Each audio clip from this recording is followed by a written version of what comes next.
वैवाहिक विधि व्यवहार में से एकटा प्रमुख विधि परिछन होइत अछि। बड़ बरियातीक स्वागत बाद परिछन कयल जाइत अछि, जाहिमे बर के मुँह पोछि कऽ क्रीम, पाउडर, काजर, चानन लगाओल जाइत अछि। परिछन करऽ वाली के विधिकरी कहल जाइत अछि, जे विवाहक संपूर्ण विधि करैत छथि। विवाह के बाद बर कन्या संगे विधिकरी के सेहो 4 दिन धरि नून बारऽ पड़ैत अछि। परिछन के समय में बर के आ बरक माय बहिन के बहुत गारि पढ़ल जाइत अछि आ परिछन के समय में बर के पान सेहो खुआयल जाइत अछि, मुदा ओ पान बर नहि खाइ छथि, कियाक तऽ ई मान्यता रहै छै पान में जे सुपारी रहै छै ओहि के कन्या ऐंठ कऽ कऽ पान में देने रहै छै। ऐंठ पान नहि खेबाक चाही, ओहि दुआरे बर पान के फेंक दै छथि।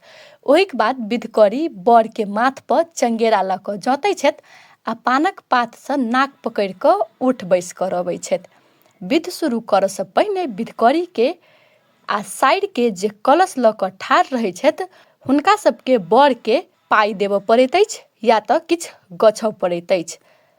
परिछन केला के बाद विधिकरी बर के गमछा पकड़ि कऽ घर भीतर लऽ जाइ छथि।